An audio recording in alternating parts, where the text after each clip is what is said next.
प्यारे बच्चों, आज हम गोलीय दर्पणों से खेलेंगे भी और इनका नाम और काम भी जानेंगे।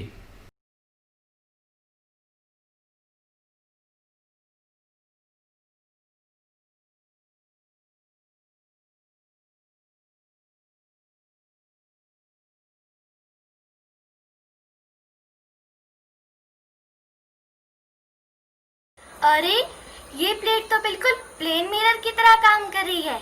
मेरी इमेज तो बिल्कुल सीधी और बराबर साइज की नजर आ रही है। स्टेनलेस स्टील का एक चम्मच लें और इसके बाहरी सरफेस पर अपने चेहरे को देखिए। आप अपना इमेज देख पाते हैं। थोड़ी देर बाद चम्मच को उल्टा कर दीजिए, यानी इसका अंदर वाला सरफेस अब देखिए।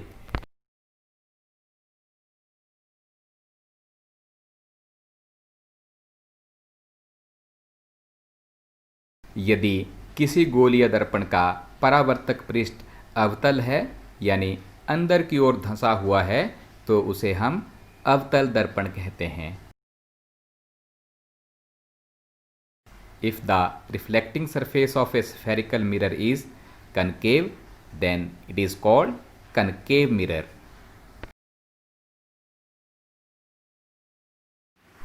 और यदि किसी गोलीय दर्पण का परावर्तक पृष्ठ उत्तल है, यानी बाहर की तरफ उभरा हुआ है, तो उसे हम उत्तल दर्पण कहते हैं। If the reflecting surface of a spherical mirror is convex, then it is called convex mirror. ये है कर्वेचर ऑफ मिरर, जिसके एक ओर रंग या पेंट की परत चढ़ी होती है, जिससे प्रकाश का परावर्तन अच्छे तरीके से हो। इसका परावर्तक पृष्ठ सामने की ओर है और ये धंसा हुआ है।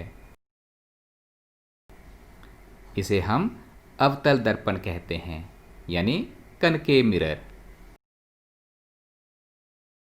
दूसरी तरफ ये भी कर्व्ड मिरर है, जिसके ऊपर रंग और पेंट की परत अंदर की तरफ है और इसका रिफ्लेक्टिंग सरफेस यानी परावर्तक पृष्ठ बाहर की ओर उभरा हुआ है, इसलिए इसे उत्तल दर्पण यानी कन्वेक्स मिरर कहते हैं।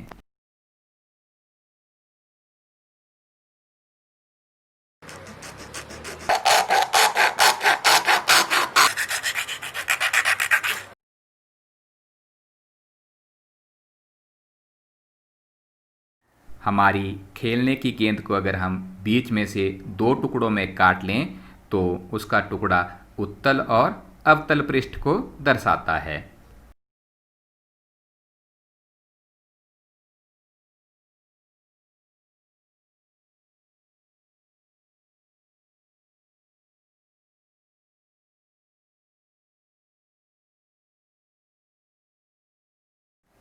ये है कनकेव मिरर, जिसका सरफेस धंसा हुआ है, और ये है कन्वेक्स मिरर, जिसका सरफेस बाहर की तरफ उभरा हुआ है।